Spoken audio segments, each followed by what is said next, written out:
It's late at night, 1 o'clock in the morning. You're feeling tired and weary.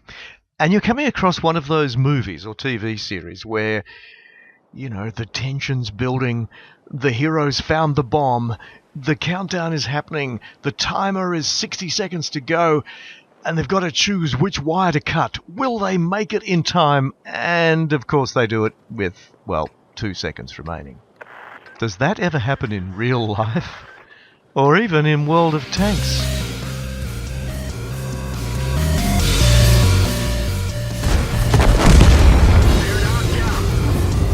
Hello, this is Dalemo, and welcome to the Arctic, or Mannerheim as it's referred to sometimes in the replays, where we're in a Jagdpanzer T-38 or 38T, what we call a Hetzer, even if the Germans didn't call it that during World War II.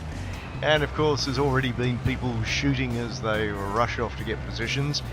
And one of the favourite positions in Arctic from the north side of the map, of course, is this little overhang up this side road where people often shoot out at the other side. So given that they might be there, I'm going to take a speculative shot. Now, watch the explosion.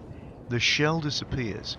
It could have gone out of range, but the draw circle's there. My thinking is I hit something and already did damage, as that shell there, which went longer, I think, you could see the black impact that it made, and likewise you could see the impact that one made. So I think I've already done some damage in this game. And there's 3 TDs up here. That's often a bit of a problem because you'll find that one of them will get spotted. He'll duck back and you're the one that ends up being hit. So I'm wondering whether that's the right position to be. And the M8's probably thinking the same thing, and very kindly he keeps getting out of my way. At the moment I'm looking for shots across to the north. You can see a whole group of tanks on the mini-map up at D1 through A2. And now I'm looking south. There's a nice gap in the rocks here where you can often catch heavies as they go to contest that coast road there. Fortunately for them, they all appear to be just occulted by the rocks, and so that gap is not populated. Although here comes a light. He's just stepping back a fraction more and got the top of his turret, but he's not stayed there.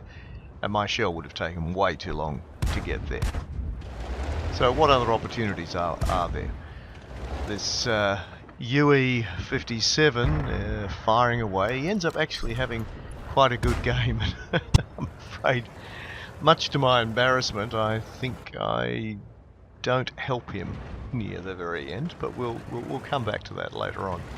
It's an utter accident on my part, I've got to tell you. Let's see if we can get this Su-85. Now, he's behind a rock here.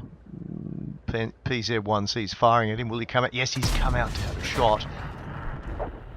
And a lucky track and kill. I think the UE-57 hit him as well, but I managed to score the kill as much as anything because my shell, with its slow speed and higher arc, took quite a lot longer to get there, so I inevitably got the second shot in.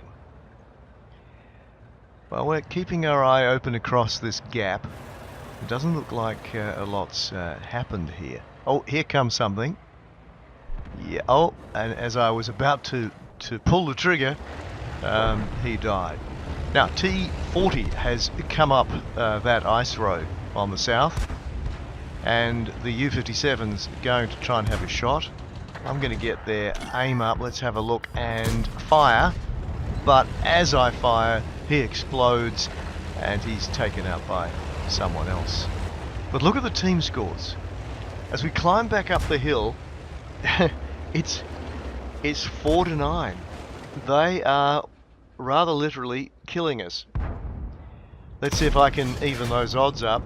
And a shot across the way there, that was never going to make it. That Stuart was way too fast and ends up outside my draw range.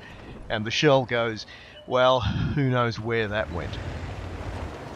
PZ-1C ducks behind the rock. Will he come out again? Well, if our PZ-1C keeps pushing him up, probably not. Actually, I'm not sure that is a 1C. A little hard to see on the screen I've got in front of me. What have we got here? Ah, a Marder 2. And he takes a dive and dies in mid-air.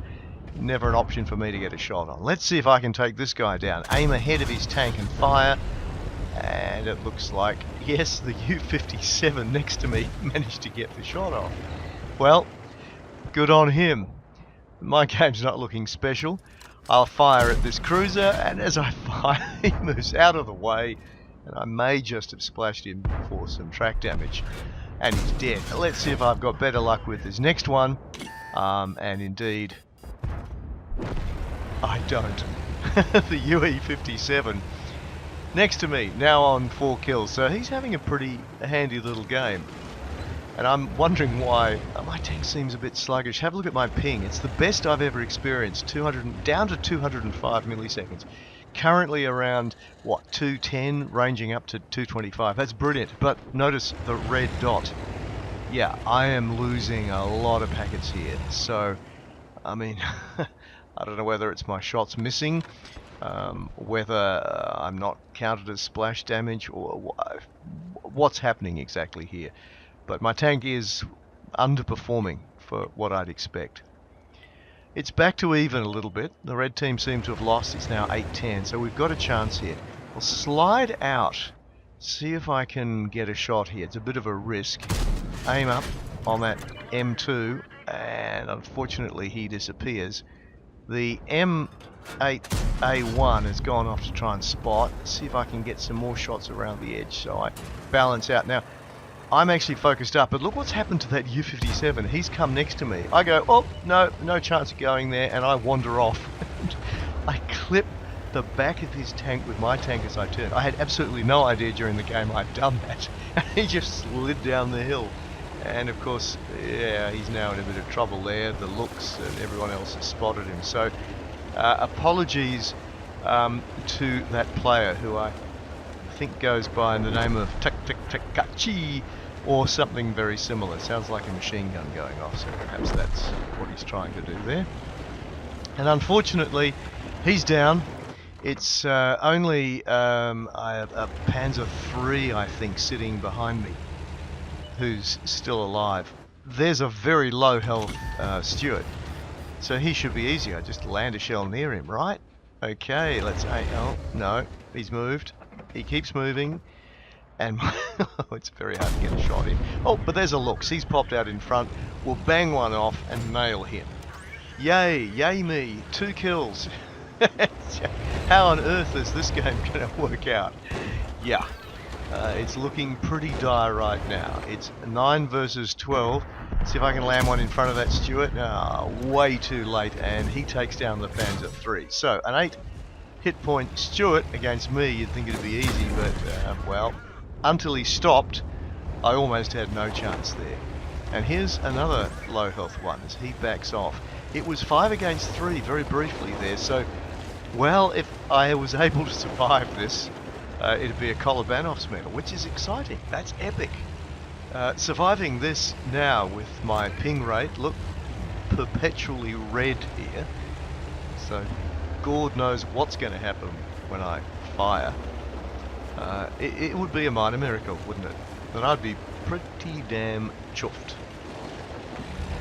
4 against 1. Well, what's going to happen? I'm getting a lot of advice, but it's all in Spanish. Here comes a medium 3. Let's see if we can knock him down.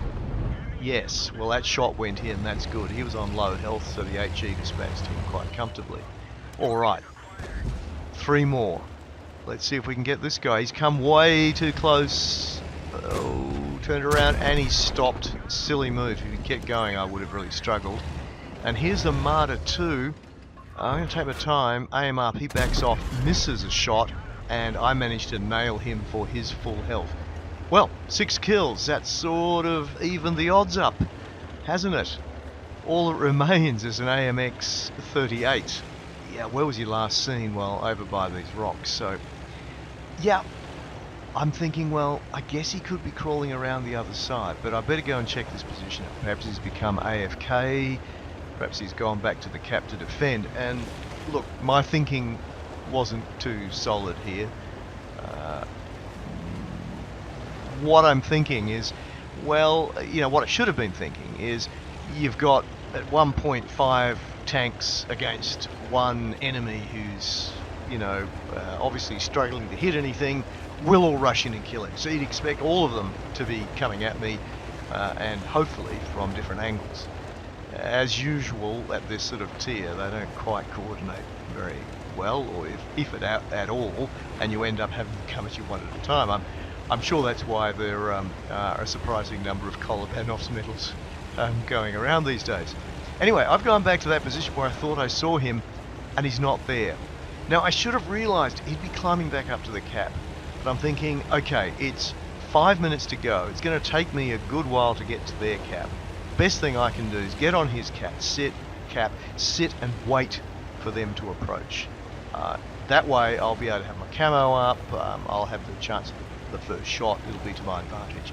Just about reaching the point of no return here. Will I commit to that or not? Well, as I'm about to make that decision, it's made for me.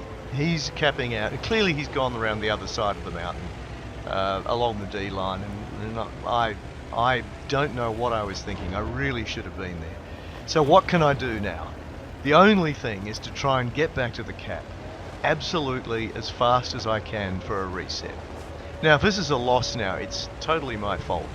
This is pretty embarrassing, really, and I'm sure that that's a whole lot of hurry up and get back there coming to me in Spanish in chat. Well, perhaps they're just calling me an idiot for going out like that, and I think they may well be right if they were. Well, what is it? 50 seconds before he caps out. Will I make it back there in 50 seconds? I mean, the Hetzer's going at full speed. You know, nearly 20 kilometers an hour up that hill. Well, he can go a little bit faster downhill. So if you get onto the straight here, we're going up to what? Almost 35, maybe 40 kilometers per hour. That's as fast as you go when you get a bunch of workmen here. Whoa! We've spotted someone on the cap, but yes, he's hiding behind a wreck. We fire now, we're going to lose a shot. We may not reload in time to get a second one off. So let's get close, see if we can guarantee it. 10 seconds to go and he caps out. Oh, he's coming around this side. I'll go that way, see if I can twist my tank and get the shot off. 2 seconds and a reset. Yes, yes. 2 seconds and he's on 2 hit points. All I've got to do is fire and it's all over. Yes, by the skin of my teeth. And 2 seconds, which earns me a Kolobanov's medal, which I'm pretty pleased about. An ace, and of course the defender. 7 kills, well, you know, nearly 1,000 hit points of damage. That's pretty good. And I even managed to make 6,000 credits. I didn't fire any gold, it was all HE. Renegade here. Hope you guys enjoyed this video. Don't forget to like, share, subscribe, and check out our other videos.